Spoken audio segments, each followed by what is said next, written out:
You are Locked On Texas Tech, your daily podcast on the Texas Tech Red Raiders. Part of the Locked On Podcast Network, your team every day. Week 3, I mean, I've got a certain prescription. I'm looking to the big guys and saying, bigger holes, ready, break. What are they talking about with the ball carriers specifically, though, Chris, to maybe help be a little more impactful or more productive, maybe more consistently, whatever it is, as we roll into this one with Oregon State? I think it's pretty clear that a coaching point with Garrett McGuire, with Joey, with Josh Cochran, with Clay McGuire, whatever, anybody associated or loosely associated with the run game and the schemes and all that, and the guys carrying the football. Patience. Because I think that I think Cam would tell you, on the goal line scenarios, I was too anxious. I didn't let it play out just yet. And I think Jacoby has said some things about just I've got to just let it. That's the hardest thing for running backs, other than pass pro and all that, is to not get it and then go. I mean, you're just trained to, hey, go fast and go hard and play and with your hair on fire and all that stuff, go find somebody to run over. But that's the beauty of what Taj Brooks was so good at, is that it's almost like there was these Zach Morris Saved by the Bell timeouts called, and it's like, okay, this is all in slow motion, but he's letting a guy set up his block. He's trying to figure out where that guy is coming from and to set him up. And then he's going to use it against them. And then here we go. And it's it was beautiful. And he was a master at it. These two beautiful young men. Analogy, too, by the way. And a reminder, Zach Morris should have been a better ball carrier. Real disappointment in that area. I don't disagree with you. That's a great description. And it's sort of unfortunate he had to get so good at that or have so much practice, because a lot of times he was dodging something maybe in the backfield, but he became so good. Yep, at kind of patience and regathering himself before getting downhill. It's a true art, I guess. But I like that, because that's probably something that will mature with only time. You can't really replace those reps or those carries or whatever. And to be fair, Jacoby had a handful of carries last year. It was Cam's first year last year to play running back. He was a quarterback before that. And he carried it and some QB power and all that kind of stuff. But and then you even look at it now. They've played we're 2 games in, headed to the third, but they've played the equivalent of just the one game. Just because you can't, and again, you're like, hey man, you got to come over here and sit with me. I mean, I'm looking over there, and in any other scenario, Jacoby Williams would be playing into this game, well into it, in the first 2. But I was on the sideline, and I'm like, he's like the starting quarterback type deal. You can't afford it. You've got to, put him on ice and get him through. That's just the where you're at with these rascals. So, but patience. So just in the moment, and it's easier said than done. You get it. There's all the people. Everybody's coming at you, but can you just pause for just a second? And then see where it takes you. Let your guys do their thing in front of you. And I think Cam and Jacoby both would say at times they've been too guilty of not letting it play out like it needs to. And that's just going to take a little bit of time. So anyway, but that's an interesting coaching point to make.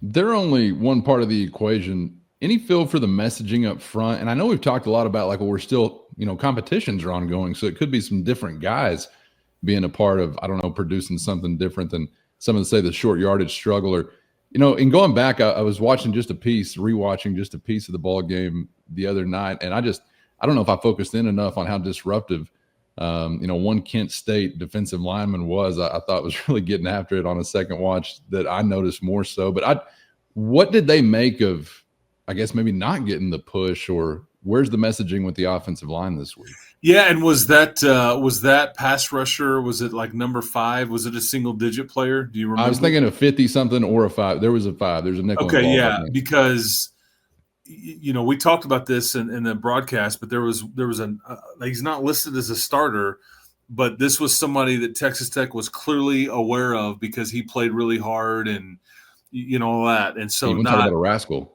Yeah, not surprising that you mentioned him. There was very few players that they were like looked at and like that were impressed by, but he was definitely one of them, and we noted that on the broadcast.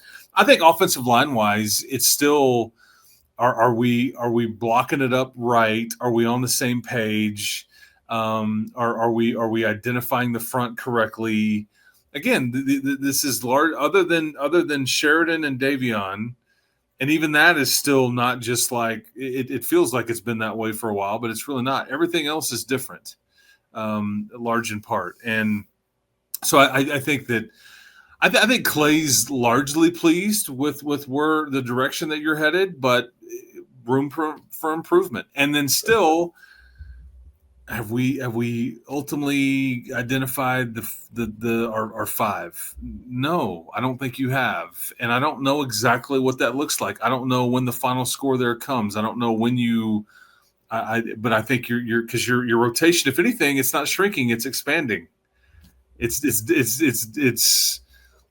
unique in that. I think that because it was shrunk and largely in August, and now you're getting into the games and they count, and now we're expanding this rotation a little bit because I haven't heard of in maybe I'm forgetting somebody, but I don't think that you've gone into a game offensive line wise where you've kind of thought we're purposely going to rotate a right tackle in here because he's earned it and all the things, right? And I think that they're openly talking about we want Jacob Ponton to feel that pressure and feel that competition and all that. A lot of times for a young player, I think Kenny Perry would be the first one to tell you too, like with his kickers. First, today's episode brought to you by DoorDash, and it's almost the weekend. Time to look back and crown this week's MVP, Who Delivered, powered by DoorDash. And just like you can win every Saturday with DoorDash Streaks, saving more every time you order, these players delivered when it mattered most. This week for Texas Tech, it was the QB, Baron Morton, 16 for 18, 201 yards, 4 touchdowns, no interceptions, only 1 hyperextended limb. You can't ask for much more than that. And just like Baron Morton delivered for the Red Raiders, DoorDash delivers for your Saturdays. And DoorDash Streaks, that's going to help you save every Saturday you order so you can stack it up all season long and wind up saving up to $250, including $100 in DoorDash credits. Order this Saturday, keep the streak alive, and keep the winning alive by fueling your game day only with DoorDash. Terms apply, promotional period through November 18th. I'm waiting for one of them to mentally fold. I'm like, okay, then, like, which one of them won't be able to handle it? And so that's what this team has been put together to do. And it sounds harsh, and you really don't want anybody to mentally fold at the end of the day. But that's where this competition is. Only one spot. You got 2 very talented people, regardless of position, and like, who wants it the most? Who's going to be the most consistent? Who's going to put a variety of days together? But this is where we are with the offensive line. I mean, it's a harsh game, harsh moments, big spotlights. There's a reason they break them down before they go to war in the military. I mean, not to compare the two, but some of the same thought process, I guess, as far as having it be that way. So, hope that type of pressure does produce something Diamond-esque. And did you think both that way? What was the movie where G.I. Jane? No, the pile when he called him, Private Pile. Yeah, but it was the movie when the guy he like in the it was a military movie, and it was they broke that poor guy down so much that he pulled a gun and shot everybody. Full Metal Jacket. Yes, Full Metal Jacket. I couldn't pull it, but I was like, yeah, I don't know if this is for me. I don't know if I could handle. Well, you probably would have been a model soldier, not needing such harsh instruction. Touche.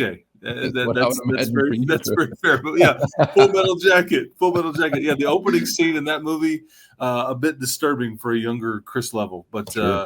Yeah, that's right. I just was like, man, Sarge, can we have a hug, man? Like, you're being really mean to me. You're yelling. I'll clean my gun. I'll get a toothbrush and clean the floor. But A great recruitment ad for the psychos out there, though, that were thinking that looks like fun.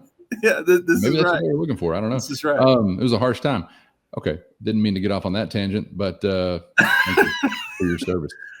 Chris, I do think the question is, before we leave that topic of an expanding offensive line rotation, the question is it expanding because you're really having some good stuff, pushing with some of these late arrivals, or is it expanding because there's some disappointment with some of the frontline guys so far?